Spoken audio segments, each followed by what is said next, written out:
Deus criou alguns princípios, e os princípios que Deus criou, eles não podem ser quebrados.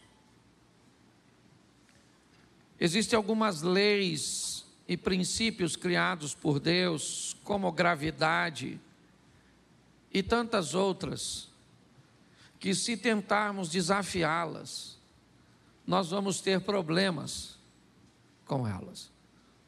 E uma das leis criadas por Deus é a lei da semeadura. Deus estabeleceu que ações se tornariam sementes. E Deus estabeleceu que a colheita deveria ser, ou teria que ser, das sementes cujas quais nós plantamos. Quando eu era garoto, eu ouvia alguns jargões, e dentre eles era que quem semeasse vento colheria tempestade. Todas as vezes que nos posicionamos de uma forma equivocada, errônea, nociva, tóxica, eu não sei como você vai chamar, inevitavelmente, o tempo, ele vai te devolver o reflexo da semente que você plantou. Quando algumas pessoas vêm me pedir conselhos, eu digo para elas dizem: pastor, o senhor acha que eu estou certa ou eu estou errado? Muitas vezes eu digo: olha, infelizmente eu não tenho essa resposta tão precisa quanto você gostaria, mas eu posso te garantir que o tempo vai tirar sua dúvida. O tempo vai dizer se você tomou a decisão certa ou a decisão errada, porque ele vai te trazer de volta o reflexo ou a reação da semente que você estabeleceu. Eu tenho falado muito disso aqui no Projeto Recomeçar, uma igreja cuja qual nós temos um senso de responsabilidade da nossa vida muito grande, onde nós aqui entendemos que Deus, o Todo-Poderoso, Ele não vai nos abençoar, Ele já nos abençoou. Nós já somos abençoados. O grande problema é que Ele nos deu uma liberdade cuja qual nós temos muita dificuldade para gerenciar. Eu aprendi que todas as pessoas que tomam decisões assertivas, positivas e que têm resultados favoráveis e agradáveis, eles são admiradores profundos do livre-arbítrio. Ele acha que uma das coisas melhores que Deus fez no mundo foi dar a seus filhos o direito de escolha, porque o resultado dessas pessoas são positivos. Mas todas as vezes que alguém acaba tomando caminhos errados e sofrendo com os resultados de suas sementes, essas pessoas começam a julgar a Deus. Onde o Senhor estava? Onde eu sempre estive, no controle de todas as coisas, instruindo o povo como ele deveria agir. Ou seja, se os resultados são bons, glória a Deus. Se os resultados são ruins, o problema é dele. Eu quero mostrar para vocês hoje rapidamente 2 textos de pai e filhos. Nós falamos isso no nosso trabalho e nosso evento de homens, ontem e hoje. E eu quero te mostrar como as coisas funcionaram nesse ambiente bíblico e tirar dele algumas lições para a minha e para a sua vida. 2 Crônicas, capítulo 28. É a continuidade, da temática dos reis ou da monarquia de Israel. São os cronistas narrando, ou repetindo algumas histórias um pouco mais detalhadas. E aqui a história de Acais. Acais tinha 20 anos de idade quando começou a reinar, e reinou 17 anos em Jerusalém.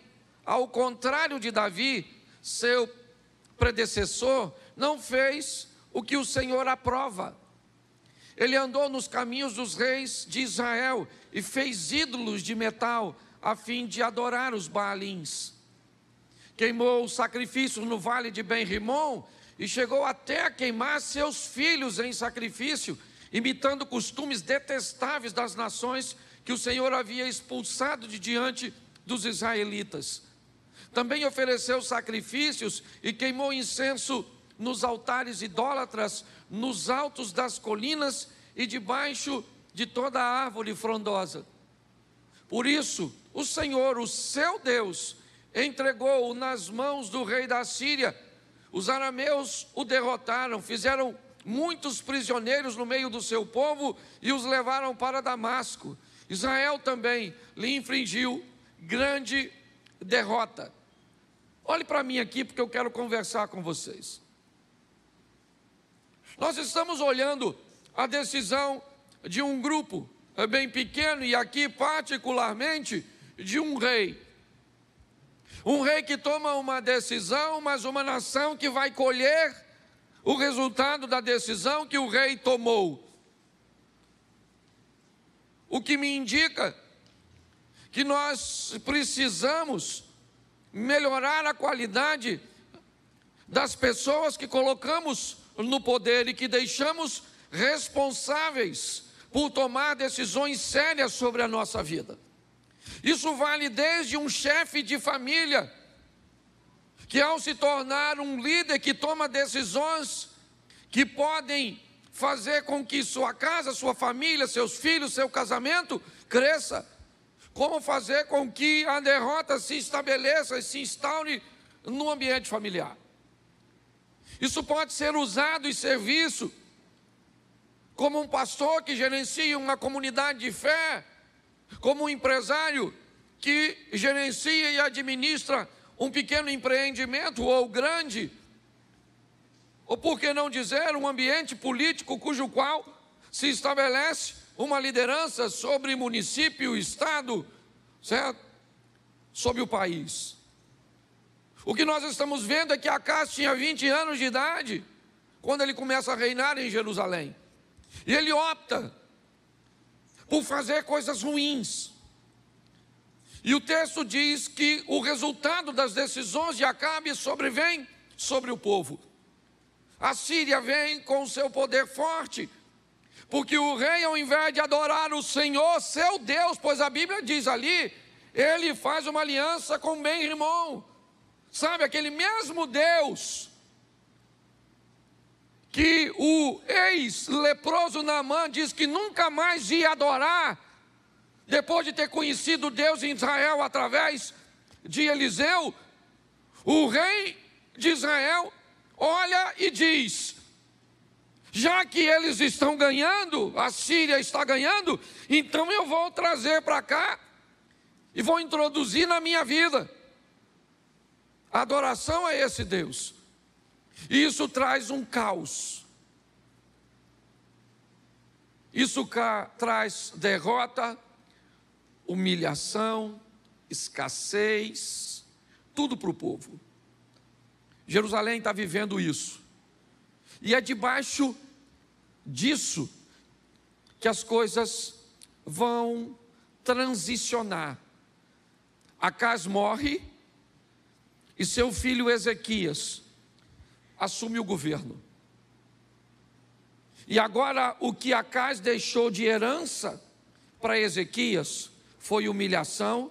Coloca para mim o primeiro versículo do capítulo 29, pois é lá que eu quero falar, mas eu precisava mostrar o pano de fundo. Esse rapaz chamado Ezequias, ele cresceu num ambiente de derrota. Ele cresceu num lar de humilhação. O ambiente que treina Ezequias não é um ambiente próspero, não é um ambiente de fé, não. Ezequias é alguém que tem todas as desculpas do mundo, talvez como você e eu, para justificar o nosso fracasso mediante o que nós vivemos. Eu não sou um bom pai porque não tive um bom pai. Eu não sou um bom gestor porque não aprendi a ter uma boa gestão. Eu não consigo me relacionar com Deus porque a minha família não tem uma história de fé. Eu não consigo me manter casado, eu não consigo ser fiel porque na minha casa, de onde eu vim, eu cresci no meio da infidelidade. Quando nós olhamos para as heranças que nos deixaram, talvez elas sejam um forte argumento para que você se ampare, se escore, ok? Utilize como muleta essa desculpa. Ezequias também teria isso. A vida desse camarada tinha tudo para ser um caos. O pai dele morreu, e essa transição de morte de Acais para a gestão de Ezequias não precisa, na verdade, acontecer com a morte. Não, a palavra morte, o teor da palavra morte, quer apenas dizer separação. Nós podemos aplicar isso aqui de uma forma muito clara. Quando eu tenho condições o suficiente para me separar de meu pai, economicamente, me separar de meu pai, né, emocionalmente, quando eu tenho condições de viver a minha própria vida, quando esse cordão umbilical vai ser cortado, como é que eu vou me comportar agora, fora desse ambiente? Me parece que é apenas isso. Aqui Acais morreu, de verdade, Ezequias assume o governo, e um governo da sua própria vida, porque seu pai não está lá mais para ver. E agora, como é que ele age mediante a isso? É isso que eu queria ver com vocês. Por quê? Porque quando eu era apenas um itinerante, eu saía daqui para pregar uma mensagem na Assembleia de Deus da Penha, do pastor Silas Malafaia. E depois eu voltava para casa. E o que eu preguei lá, o efeito na vida dos membros, eu não via. Aí no outro dia, eu saía para pregar na outra igreja, em outro estado, em outro local, em outra denominação. Hoje eu estava aqui, amanhã acolá, e por onde eu passava, o que eu tinha de feedback, de resposta, é apenas: nossa, que palavra boa, que palavra legal, nossa, foi tão divertido, nossa, foi tão instrutivo, nossa, foi tão revelador, mas eu não tinha a mudança de vida. Eu aprendi nessa caminhada que uma igreja, para ser considerada bem-sucedida, não interessa se ela está cheia ou se ela está vazia. Eu posso te garantir que tem igrejas muito menores do que a nossa, muito mais bem-sucedidas do que a nossa. Uma igreja não pode ser medida como bem-sucedida pela sua arrecadação financeira. Não. Uma igreja só pode ser considerada bem-sucedida quando o nível de transformação que ela causa na vida das pessoas é alto. Isso é uma igreja de sucesso. Uma igreja que devolve depois de um culto um marido melhor do que aquele que entrou por aquelas portas, é uma igreja de sucesso. Uma igreja que devolve um filho melhor, um cidadão melhor de volta para a sociedade, um colaborador melhor de volta para a empresa, um cidadão mais consciente de suas responsabilidades para a vida social, alguém que não segrega, alguém que não discrimina. Essa é a nossa função. Quando a igreja consegue levar transformação para as pessoas, isso é uma igreja bem-sucedida. Então olhar e dizer: nossa, a igreja está cheia, já já tem outro culto. Só que o que acontece? Quando eu me tornei pastor de uma igreja, eu comecei então a ter a informação sobre a transformação das pessoas, que eu comecei a pastorear e a lidar com pessoas todos os dias. E aí eu comecei a ficar preocupado. E comecei a me perguntar se por onde eu passava, na verdade, não acontecia a mesma coisa. A gente prega. E o povo não melhora de vida. Do mesmo jeito. Certo? Olha e diz, nossa, que culto bom. Nossa, senti tanta presença de Deus. E mudou o quê? Mudou nada, rapaz. Mudou nada, estamos do mesmo jeito aí, levando a vida. Tem alguma coisa de errado. Sua vida tem que mudar, meu filho. E para ela mudar, o quanto mais rápido você tomar a responsabilidade e as rédeas dela, mais vai ficar fácil para você. Entenda que o maior eu quero ir numa reunião, que eu preciso de um profeta que me fale do futuro. Não venha para a igreja. Procure-se um vidente, com a bola de cristal, turbante. Porque se a Bíblia diz que nós vivemos debaixo de semeadura e colheita, se você quer saber o que você vai viver amanhã, olhe.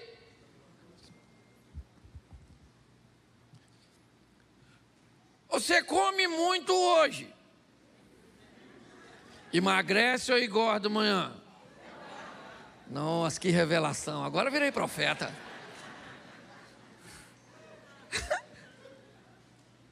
Se você gasta muito hoje, amanhã você está rico. Sim ou não? Você está endividado. Não, agora gostei dessas profecias, porque ficou fantástico. Porque tem gente cavando sua própria e botando a culpa no pobre, coitado do Satanás. Eu conheço gente que administra tão mal sua vida que o diabo não ousaria se aproximar de você. Eu disse, não, lá não, cara, o negócio já está ruim aqui. Eu ainda vou fazer uma visita a esse miserável, vai me pedir dinheiro emprestado. O devorador é ele, não sou eu. Você consegue entender? Está assim de gente, eu tenho falado isso direto, que entra no meu gabinete pastoral como vítima e sai como vilão. Vilão do casamento, vilão das finanças. E eu fico tentando achar onde o Satanás está aí. Não vejo. A pessoa está purinha, sozinha. Porque eu já falei isso aqui. Se tiver demônio, gente, é moleza. A gente chama os pastores, bota no meio, bota a mão na cabeça, faz o exorcismo. Sai, Satanás. A pessoa fica libertinha. Agora, se não tem o diabo, nós expulsa quem? Sai de você, você mesmo, infeliz, sai daí, deixa esse corpo. Não tem como, você está rindo, mas o assunto é muito sério. Então, o que eu quero te mostrar rapidamente é que esse rapaz, ele tem 25 anos de idade. 25 anos de idade. E ele chega num ambiente muito ruim, cercado por inimigos poderosíssimos, líder de um povo sem autoestima, sem autoimagem, sem poder de reação, e grande parte deles idólatras. Ezequias é alguém que vai conseguir sobreviver e retirar recursos de onde os recursos não têm ou não existem. Ele é um grande exemplo para mim. Por quê? Porque ele cresceu vendo uma coisa que ele não quer para a vida dele. E agora? Agora chegou a vez dele subir no palco da vida e protagonizar a sua própria história. Foi assim com você, foi assim comigo. Chega um momento que a vida pega você e diz assim, ó, vai embora. Seu pai já não tem mais tanto domínio sobre você. Outras pessoas, a não ser que você deixe. Algumas pessoas são tão subjugadas em seus lados de formação, que quando chega a hora delas tomarem decisões, elas não conseguem. Ficam retraídas, preocupadas em tomar decisões e enfrentar críticas. Vamos onde? Eu não escolho o local onde vamos, porque vai que quando eu chego lá, o lugar está ruim. E aí você vai dizer, por que você me trouxe? Eu não escolho de que jeito fica, por quê? Porque se alguém chegar depois e disser que esse contrabaixo não ficou bom aqui, ele é feio, todo mundo vai descobrir que ele só está ali porque eu decidi que ele estaria. Quando pessoas recebem uma formação desse tipo, elas chegam deformadas para decidirem, para subir no palco. Pessoas indecisas, preocupadas com o que os outros vão pensar, o que os outros vão falar, nunca escolhe nada, não tem poder de reação, são pessoas apáticas. E pior, quando algo é bem feito, essas pessoas se tornam sabotadoras, críticas de coisas que são excelentes, mas como não foi ela que resolveu e que fez, ficou feio. É assim que funciona. Famílias e pessoas estão sendo preparadas para viver. Esse camarada está aí, 25 anos de idade, começou a reinar, e 29 anos reinou em Jerusalém. O nome de sua mãe era Abia, filha de verso 2. E ele fez o que o Senhor, tal como tinha feito. Quem era o pai dele? Mexa na memória aí, rapidinho. Quem era o pai dele? E a Bíblia está dizendo que ele fez o que? Davi. O pai dele era ruim, sim ou não? Sim ou não? E Davi era bom? Ele pegou o exemplo de quem? Porque Davi era? Porque quem escolhe a herança é quem toma posse dela. É você que escolhe. Uma herança só se torna, não interessa quem deixou. O que foi que sua mãe deixou de herança por ser um câncer que já matou a família dela toda? O que foi? Uma diabetes. Nossa, pastor. Tinha um tio que perdeu o pé, o outro perdeu a perna, o outro perdeu as duas. Que desgraça é essa? Pare e pense. Chegou a sua hora de viver a sua vida. A decisão é sua. O que o pai dele deixou de herança para ele é ruim, e ele disse, isso não é para mim, eu quero outra coisa. Esse cara vai mudar a vida dele, muito mais do que a vida dele. Ele vai mudar a vida da sua família, ele vai mudar a vida da sua nação. Porque ele, bota o verso 10 para a gente adiantar, esse primeiro culto é rapidinho. Pretendo, em algumas traduções está escrito assim, agora estou resolvido. Quem está com essa tradução aí?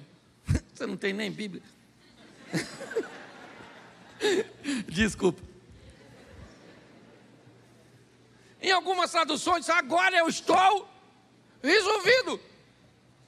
Agora eu resolvi que eu vou ser casado para sempre. Agora eu resolvi que eu vou mudar minha vida com Deus. Agora eu resolvi que eu vou orar. Agora eu estou resolvido. Porque quem resolve muda de vida. E quem está na dúvida, deixa para o próximo culto.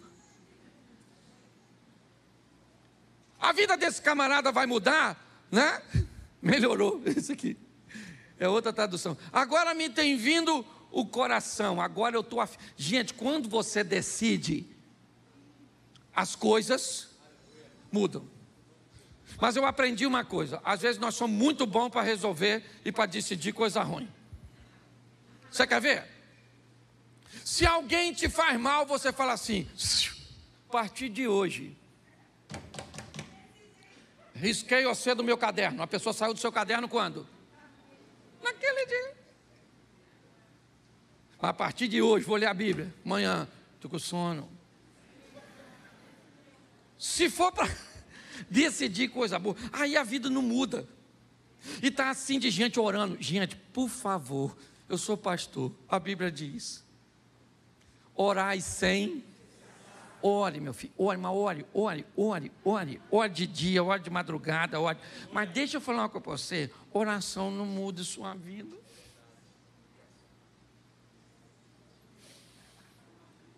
E sabe o que é pior? Quando você ora muito e vê o outro se dando bem, orando menos que tu.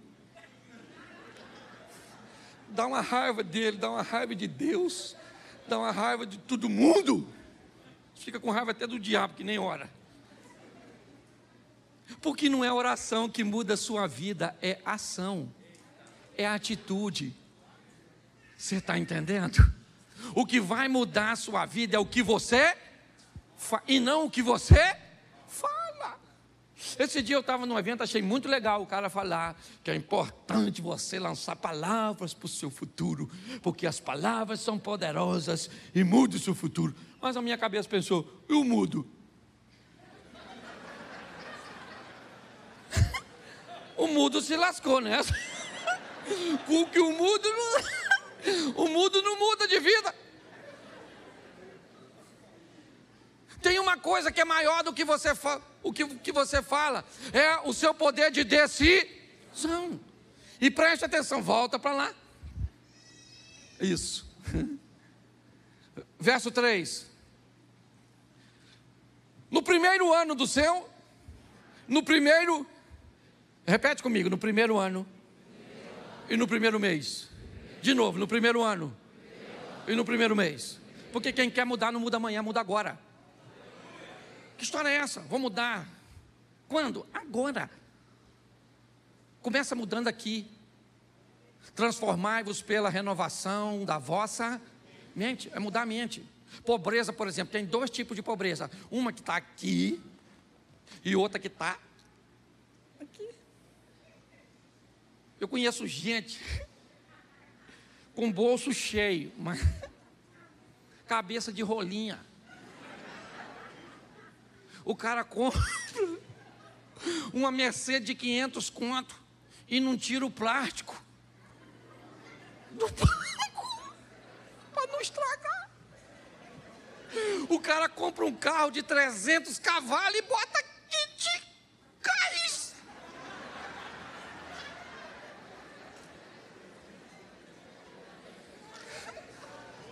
Você perdeu o ânimo de pregar? O bolso dele está cheio, sim ou não? Mas a cabeça é pobre.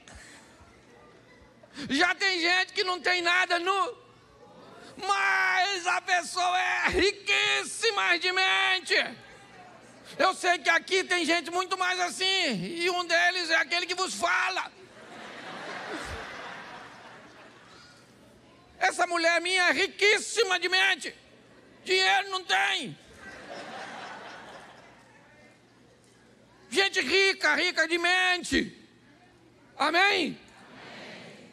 Quando eu olho para esse camarada, eu vejo que ele muda. Quando? Na hora. Sua vida está ruim, quando você tem que mudar? Agora. Qual é o dia mais importante da sua vida? Qual é o momento mais importante? Então, querido, seu casamento muda hoje, muda aqui, muda agora. Sua saúde muda hoje, muda aqui, muda agora. O Brasil muda hoje, muda aqui, muda agora, porque nós lançamos palavra profética sobre ele. Quando nós olhamos para isso, o que ele fez com as portas da casa do Senhor? Ele fez o quê? Ele abriu e...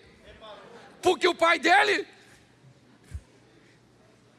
quebrou e fechou. Verso seguinte. Trouxe os sacerdotes e os levitas e os ajuntou na praça. Sacerdotes que o pai dele tinha desempregado e ele empregou. O pai do Ezequias apagou uma lâmpada aqui, Ezequias. O pai de Ezequias fechou uma porta aqui, Ezequias. O pai de Ezequias despediu os sacerdotes que Ezequias contratou. Quando? No primeiro ano, no primeiro... Então, uma coisa muito importante é você olhar para a sua vida hoje, seja qual for, emocional, material ou espiritual, e descobrir se ela está no nível que você deseja, ou se o que você tem hoje é uma realidade, mas que ainda não é seu ideal. Pois é você que decide. Se você quer empoderar o diabo, você tem todo o direito. Você tem todo o direito. Você diz o poder que Ele tem sobre a sua vida. Pastor, mas isso é possível? A Bíblia diz que era possível fazer isso com Jesus. A Bíblia diz que quando Jesus entrava na cidade de Nazaré, Ele não podia fazer muitos milagres lá. Por que é que Jesus não podia fazer muitos milagres em Nazaré? Porque Nazaré inibia o poder de Jesus? É lógico que não. É porque como Jesus cresceu em Nazaré, para Nazaré muitas pessoas viam Jesus como uma pessoa comum. Jesus era poderoso em qualquer lugar, mas quando Ele estava perto de pessoas que achavam que Ele não tinha poder porque se tornava comum, inevitavelmente ali não podia acontecer muita coisa. É você que determina que poder o Senhor tem na sua vida, na sua casa, nos seus negócios. É você, é um nível de intimidade que você deseja estabelecer com Ele. Ezequias é alguém que o que ele está fazendo é o seguinte: ele olhou para a vida dele e disse: eu não quero isso para mim, e eu não quero isso para o meu povo, para o povo que agora eu me tornei rei. Meu pai morreu.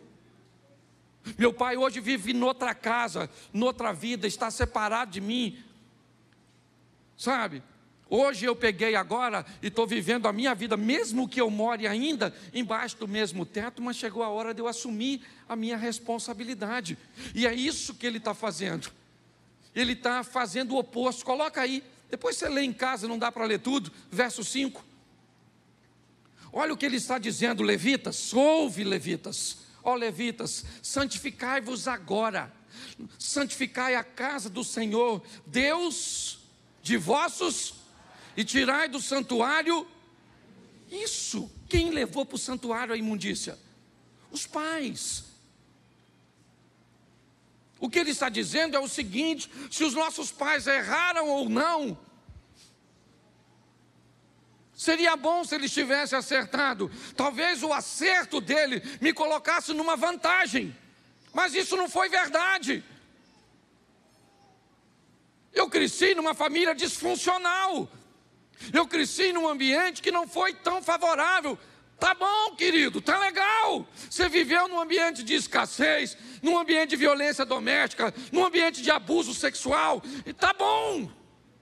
A gente já sabe disso. Isso não é um privilégio só seu, não. Só que passou.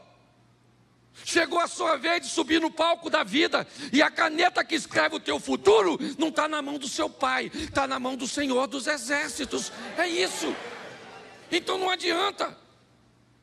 Ezequias olha para isso e ele está dizendo: vamos tirar do santuário.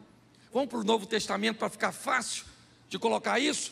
Deus não habita em templo feito por mãos de... Se aqui o santuário que tem imundícia era o templo, hoje o santuário que tem imundícia é a nossa mente. Remova a imundícia. Por quê? Verso 6. Agora ele começa a dizer o motivo. Porque os nossos pais, eles transgrediram. Eles fizeram o que era mal aos olhos do Senhor, nosso Deus, e o deixaram. Desviaram o rosto do tabernáculo do Senhor e lhe viraram as costas. Verso 7.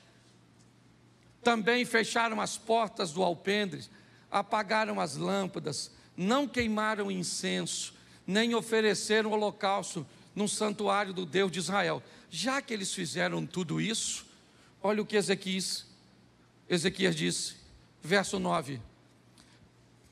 Isso. Volta no 8, por favor, perdão.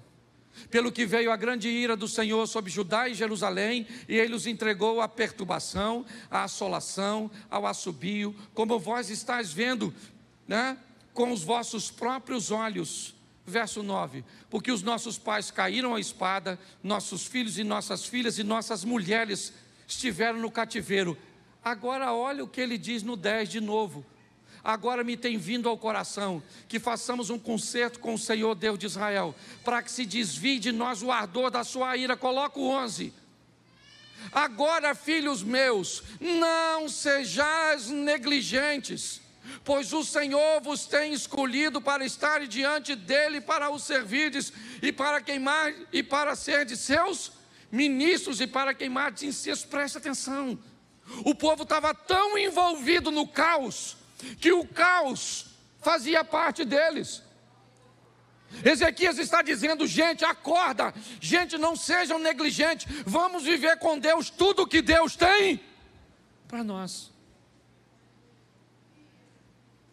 Tudo que Deus tem para nós. O que Deus está dizendo é que nós estamos chegando na reta final. É importante nós amadurecermos e entendermos que grande parte do que nós estamos vivendo ou são resultados diretos das nossas ações ou das ações de nossos governantes. Por muito tempo eu me omiti em falar de política, simplesmente porque nunca gostei da política partidária. Como sacerdote, eu nunca apreciei muito isso, porque todas as vezes que eu defendo um lado, inevitavelmente eu pareço estar do outro. Mas preste atenção no que eu vou dizer a vocês agora. O que nós vivemos hoje na nossa nação é mais ou menos uma briga de casal. Quando você vai ajudar um casal, você tem que ouvir ambas as partes, focar apenas o defeito de seu cônjuge. Nós não somos tolos. E tem uma coisa que eu luto, é para que não sejamos manipulados. Então escute o que eu vou dizer para vocês agora. É tolo quem diz que a esquerda nunca fez nada de bom. É tolo quem diz que a esquerda é ruim na totalidade. É lógico que não. Sabe quem diz isso? A direita. É como um marido falando mal da mulher. Mas é tolo quem diz que a direita não faz nada de bom. É tolo quem diz que a direita não presta. E sabe quem fala isso? A esposa, a esquerda. Quando nós olhamos para um ambiente, eu queria lembrar você, eu cansei de ouvir ao longo da minha caminhada, de que um cristão não devia falar de política. Ou seja, para eu falar de política, eu tenho que me desviar do evangelho. Que ignorância é essa? Como é que eu não posso falar de algo que eu sou um cidadão? E uma das formas de exercer cidadania é voto, é entendimento, é esclarecimento. Eu cansei de ouvir pessoas dizerem que eu não devo falar de política. É verdade, mas eu nunca vi ninguém dizer para um político que ele não deve se meter nas coisas que acontecem na igreja. Nós estamos vivendo num ambiente de manipulação de mente. E aqui eu não estou defendendo quem está fazendo para lá nem para cá, porque todas as informações que chegam até mim hoje, aliás, eu desafio você que está aí, qualquer um da igreja, reúne 5 coisas que falam de negativas da direita e da esquerda e me entrega, me dá uma semana para eu pesquisar, e eu garanto para você que mais da metade, tanto da acusação que estão fazendo para a esquerda ou para a direita, são mentirosas. Porque a sociedade hoje está pautada no interesse que não tem nada a ver com família, tem a ver com grana. Nós estamos mais ou menos no que vimos aqui nesse texto. Alguém que resolve decidir e dizer: eu quero Deus de volta para a minha nação. E Ezequias vai viver o extraordinário, mesmo recebendo um reino falido. Não dá mais para ficar em cima do muro. Nós precisamos entender, e vou explicar a você para onde vai, e termino aqui que eu tenho 1 minuto só, que nós estamos terminando um pouco mais cedo. Escute, hoje nós não estamos podendo falar de determinados pecados, porque nos tornamos, estamos intitulados com algumas questões que hoje ainda não são leis, mas que estão lutando para que elas sejam. Coisas do tipo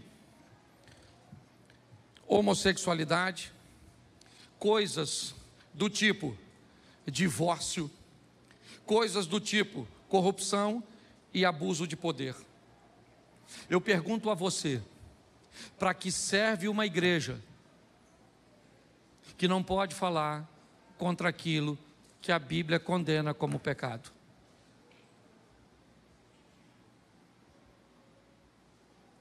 Pare e pense. Não estou colocando você contra nada. O que eu quero é que você raciocine. O que eu quero é um país. Eu amo minha nação. Eu amo. Eu nunca imaginei que eu amava tanto o Brasil como eu amo. Como eu gosto do lugar onde eu estou inserido, como Xerém. Eu amo. Nós estamos tendo a oportunidade de lutarmos. Pastor, mas está escrito na Bíblia, vai tudo se cumprir. E o que a gente pode fazer? Pelo amor de Deus. Pelo amor de Deus. Pela Bíblia a gente morre lutando. É assim que funciona. Eu vou lutar pela família. Eu vou lutar pelo meu neto, pelos meus filhos, pela igreja. Eu vou lutar pelos valores bíblicos. É isso. É só isso. Como Ezequias, resolva. Dobre seu joelho. Não é pedir para um homem. A guerra não é isso. Não é Lula, Bolsonaro. Que história é essa? Eles têm um sopro de vida. Estou vendo pessoas que deixaram de falar umas com as outras por causa disso. Não quero saber se é um ou se é o outro. O que eu quero saber, eu quero andar tranquilo na rua.